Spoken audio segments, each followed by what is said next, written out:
Mike, I know you'd rather be speaking to us under different circumstances, but I guess what is the emotions after an incredible fight like that? Disappointment, of course, but alive.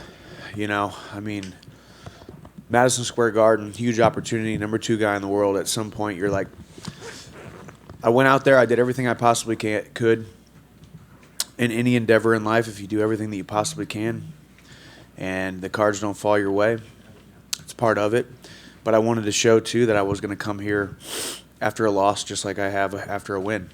I made a point of it, and here I am talking to you guys, and we'll go back to the drawing boards and keep on getting after it.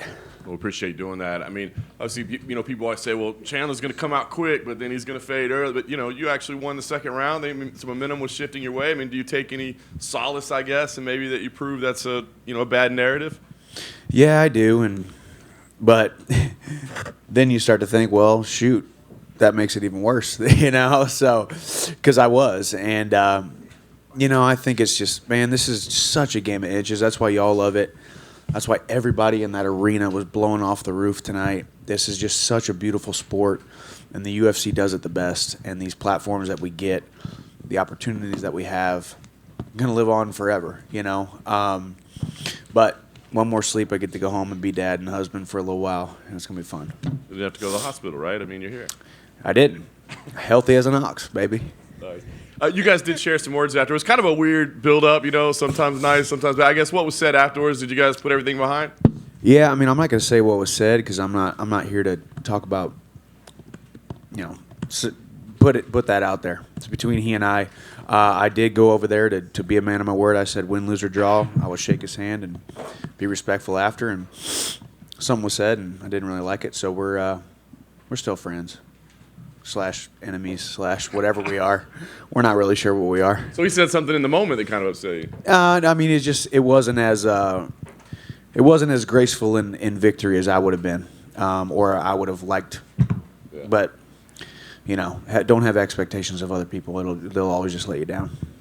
Last thing for me, I mean, I know right now all you want is probably some family time, right? But do you think about where you go? Because it's like, okay, maybe this slows down a title run right now, but clearly you've shown that you can be in there with anybody in the division. It's going to be an exciting fight. So, I mean, where do you see the trajectory from here? Yeah, it's true. I mean, I think I've just come in and earned my spot as the guy who was willing to say yes to every single very, very tough opponent. I mean, look at my strength of the schedule. My first 5 fights in the UFC. So at this point, we'll go back to the drawing boards. There's no. There's no secret. There's no doubt that I'm not one of the guys who can put butts in seats for sure. Still got one dude on my mind. So we'll see. We'll see what happens. Mike, to your right, to your far right. What do you do? Like following up sort of on what you were just saying to John. What do you do right now? You're 2-3. You fought 5 of the best guys in the world. Do you have to change your style a little bit? Do you think, or is it just? Is this the way the coin flips when you're fighting the best? It's a good question. I mean, it takes time in any endeavor to really see the fruits of your labor in action, and I think mixed martial arts is one of those. I think I've worked on defense. I think you saw that shades of it tonight. I've worked on wrestling more. I think you saw shades of that. I've worked on footwork and angles and covering up and different things. You saw shades of that. You guys get to see 15 minutes of 15 weeks of each training camp compiled on top of each other, and you just hope that it's able to come out. Game plans and strategies and all that kind of stuff. So to answer your question, I'm happy with my performance, except for the fact that I lost. You have always had that optimism that you're going to get back up to the top. But is this the part of the sport that sucks? You look at what happened to Izzy in the main event. Carla, is a 2-time champion, and she gets submitted like that. I mean, is this the hard part to accept of the sport, that you can be the absolute best in the world and still may not win? Yeah. Yeah. Yeah, but this is just a manifestation of, it's a metaphor for life. This is what life is, though, and we get to do it in front of millions of people, and we get to be put on a platform, and it's happiness, and it's pain, and it's turmoil, and it's the ups and the downs all rolled into one. And I've said it since the beginning. At the very end of it, my God still loves me, my family still loves me, and I still love me, and that's where I'm at. And we live to fight another day, and we recalibrate and see. Mike's over here, right here in the corner. You said at Media Day that fighting in Madison Square Garden, the crowd makes you kind of want to fight a certain way regardless of the game plan. Did you kind of fall into that again after that first round? I don't know. I have to go back and watch the fight, honestly. Couldn't hear my coaches again. Dadgum, man. I'm probably never fighting here again. All right, Chris, tell the brass I'm never fighting here again, all right? Third time. I'm 0-3 here. 2 other times I left in an ambulance. So, no, I'm just joking. New York City is a very great city. Madison Square Garden is ridiculous. But, yeah, I mean, it's just – that's what you want. Like I've said, is a blessing and the curse. The biggest stage possible, the brightest lights possible, the biggest promotion possible, the number 2 guy in the world, the highest stakes, title implications, all of that. And all of that was shattered when I lost, so – And then the conversation you had, that you don't have to go into details or anything, but Dustin also seemed to be complaining about fouls in there. Did it have something to do with that, what he said to you? Yes, I will admit, yes, his mouth was open and my hand went inside of there and was on his mouthpiece. He bit down. I was trying to pull it out. It wasn't as though I was trying to pull it out and he was biting it and I couldn't get it out. It was more just the angle. I mean, you're getting pushed up against the cage. I mean, it's just... and then there was, I think that was, and then the other thing was when Dan Murgulata was saying I was hitting him in the back of the head. I don't know, I'll have to go back and watch it, to be honest with you, but I know I was catching his ear, or at least in my mind I was catching his ear, so we had that kind of conversation. So y'all know I ain't a cheater. I love this game. I don't cheat. When you were on top, the camera kind of panned in. It looked like you blew your nose on him with all the blood. Is that what happened?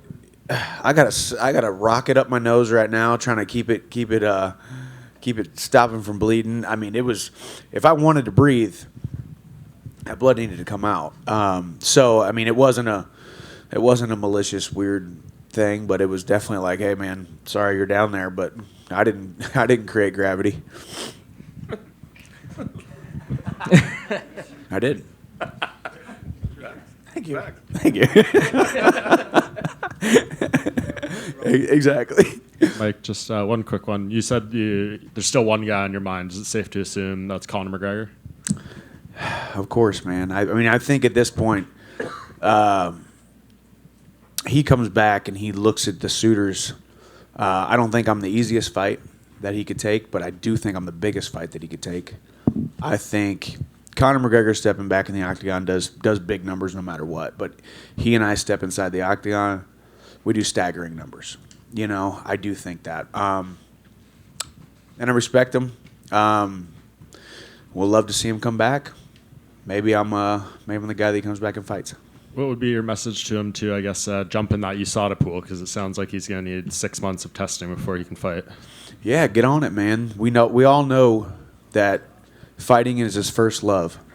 Exactly 6 years ago today, November 12th, 2016, he became the double champion. He apologized to absolutely nobody, and it was absolutely awesome. He's a legend in the sport, man. He's the biggest name in the sport. It was bad enough we had to compete with Bentleys and Bugattis and boats and $100 million whiskey companies. Now we got to compete with the silver lights and the silver screens and bright lights of Hollywood, man. But come back to your first love, Conor. Step inside the octagon with me. Michael, to your right. Can I toss another name out to you? Sure. You You had an unbelievable rivalry with Eddie Alvarez. He's now a free agent. Any chance you talk to the brass, bring him back, and finish that up?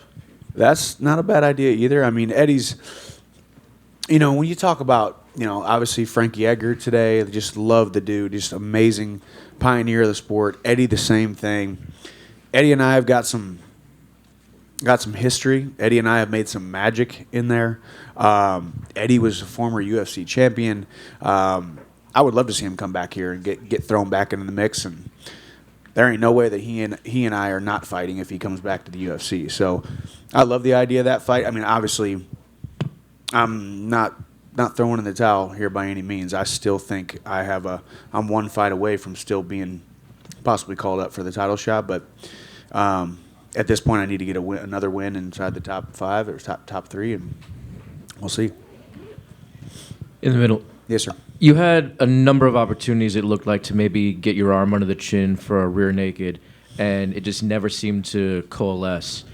Strategically, maybe you need to look at the video, but was there something that you weren't able to do that you're like, God damn, I wish I was able to get such and such? Like, yeah, no, walk actually. us through it. Yeah, no, that's actually really horrible to hear because I think, I trained a lot of rear naked chokes there. I think it was the positioning and, blood was everywhere. Goodness gracious, it's so hard to actually tell you how slippery it is when blood and sweat mix on skin.